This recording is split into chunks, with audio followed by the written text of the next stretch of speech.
सनातन धर्म ज्ञान गंगा चैनल में आप सभी का स्वागत है। मेरे प्यारे कृष्ण भक्तों, आप सभी को जय श्री कृष्णा। श्री भगवान आप सभी का जीवन आनंदमय, मंगलमय तथा भक्तिमय करें, ऐसी श्री भगवान जी से प्रार्थना है।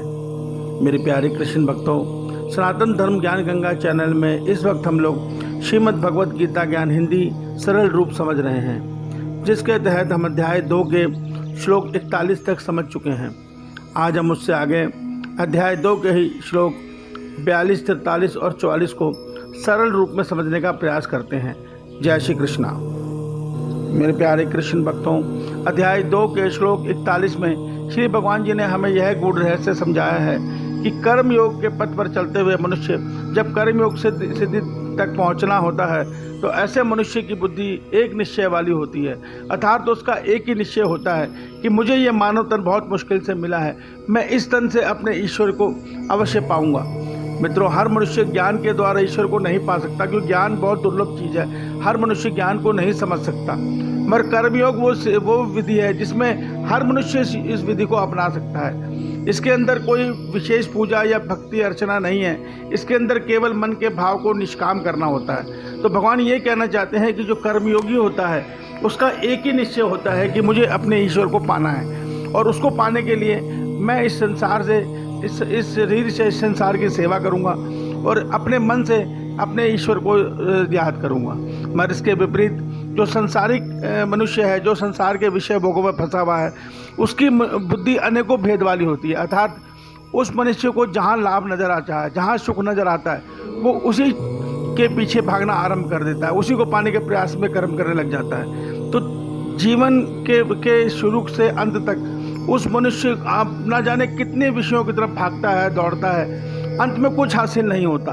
तो भगवान हमें यही कहना चाह रहे हैं श्लोक 41 में कि संसारिक मनुष्य की बुद्धि अनेकों भेद वाली होती है और कर्मयोगी की बुद्धि एक निश्चय वाली होती है। अब उससे आगे अध्याय 2 के श्लोक 42, 43, 44 में भगवान श्री कृष्ण जी हमें समझा रहे हैं कि मनुष्य शारीरिक सिद्धि पाने के लिए या स्वर्ग सुख पाने के लिए या संसार में सुख वैभव पाने के लिए, चाहे वेदों में बताए अनुष्ठान को करे, चाहे व्रत तप भक्ति पूजा आदि करे, गुरु की सेवा करे, मगर उसका लक्ष्य ईश्वर नहीं हो और उसका लक्ष्य संसार की सिद्धियां पाना और संसार के सुख पाना है, तो ऐसे सारे कर्म व्यर्थ के कर्म हैं। क्यों? विवेकहीन मनुष्य ही ऐसे कर्म कर सकता है, कारण कि ये सब फल क्षणिक हैं।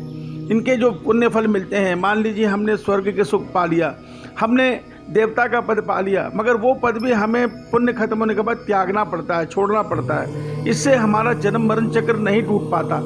और सबसे बड़ी बात, जितना हम कर्म करके उसके अंदर फल की इच्छा रखेंगे, हमें उस कर्म का पुण्य फल मिलेगा, और वो पुण्य फल हमें ईश्वर से दूर कर देगा। कैसे? कि उस पुण्य फल से हमारे को उस पुण्य फल को भोगने के लिए फिर एक जन्म मिलेगा, अर्थात हमारी आत्मा का एक जन्म के लिए और ईश्वर से मिलन टल गया।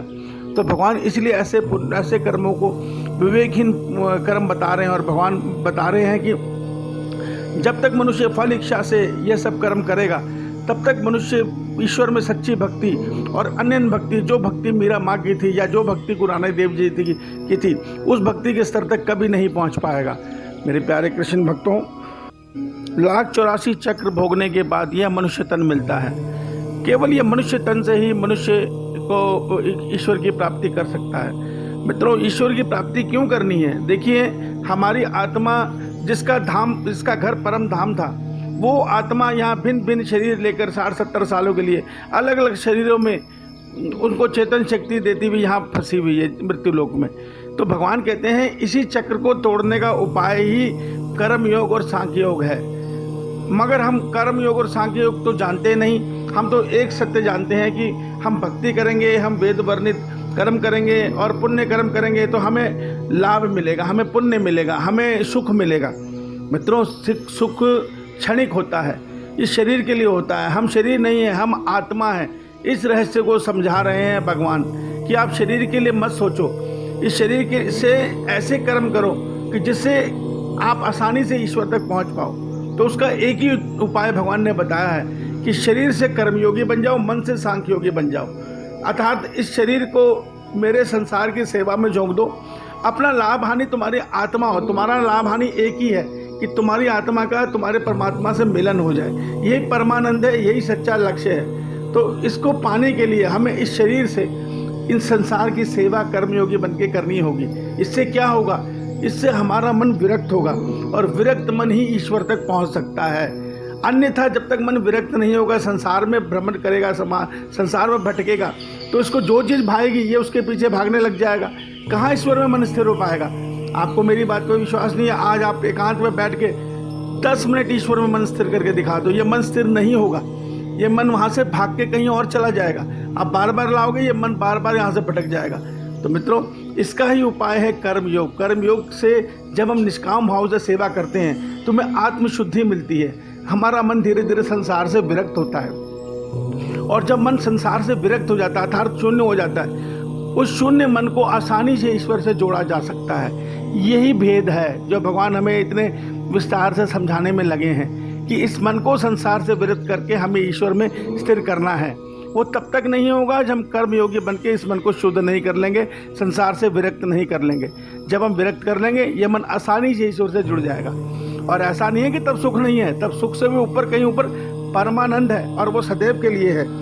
इस सत्य को समझो मेरे प्यारे भाइयों, इस सत्य को समझो। अध्याय 2 में भगवान कर्मयोग की गुण विधि हमें इसलिए समझा रहे हैं कि हम मोह माया के जो जाल में फंसे हैं, 3 गुणों के जाल में जो फंसे हैं, इससे निकलने का उपाय केवल कर्मयोग है।